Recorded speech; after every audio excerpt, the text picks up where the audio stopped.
कहते हैं दुनिया में सबसे ज्यादा जो खूबसूरत रिश्ता होता है ना, वो पति पत्नी का रिश्ता होता है। इस रिश्ते में सिर्फ विश्वास ही विश्वास है और ये रिश्ता बिल्कुल विश्वास पर टिका होता है।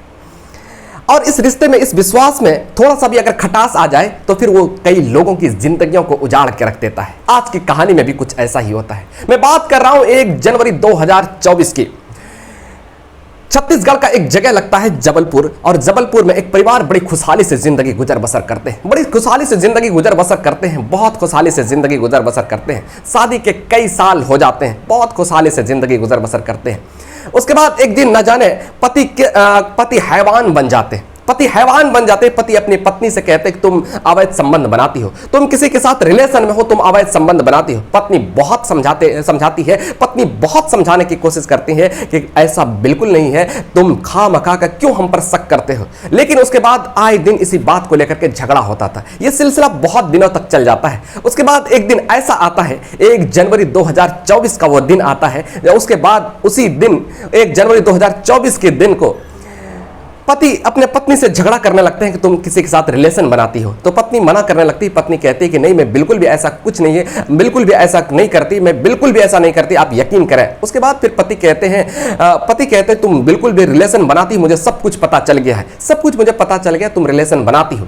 उसके बाद जो है ना, पति को गुस्सा आ जाता है। पति को गुस्सा आ जाता है और वो फिर डंटा घर में डंटा रखे हुए थे, उस डंटा से पिटाई करना शुरू करते हैं। बहुत पिटाई करते हैं, बहुत पिटाई करते हैं। और फिर वो जो है चीखती है, चिल्लाती है, भीख मांगती है अपनी जिंदगी की। पत्नी भीख मांगती है अपनी जिंदगी की। कहा कि मत मारिए मुझे, मत मारिए, ये बिल्कुल आप सही नहीं कर रहे, मत मारिए, मैंने किसी के साथ आज तक रिलेशन नहीं बनाए, मैं बिल्कुल भी, आप मत मारिए। उसके बाद फिर पति एक नहीं सुनते हैं। पति को जरा सा भी रहम नहीं आता। पता नहीं इस दिन कहां से उसकी हैवानियत उतनी आ गई थी, जरा सा भी रहम नहीं आते और बहुत पिटाई करते हैं, बहुत पिटाई करते हैं। उस समय उसके घर में 3 छोटे छोटे बच्चे थे। बच्चे भी आते हैं, बच्चे भी रोने लगते हैं, चीखने लगते हैं और पिताजी से भीख मांगते हैं। कहते हैं पिताजी जान बख्श दीजिए, जान बख्श दीजिए, मत मारिए। उसके बाद फिर वो जो है ना, पत्नी को छोड़ करके फिर बच्चे को पिटाई शुरू करते हैं, बच्चे को पीटने लगते हैं। फिर पत्नी दौड़ते हुए पति के पास आती है और कहती है कि कम से कम मुझे ही मार लीजिए, इस बच्चे को तो मत मारिए, इस बच्चे ने आपका क्या बिगाड़ा है। लेकिन पति को न जाने कैसा शैतान उस दिन सवार था।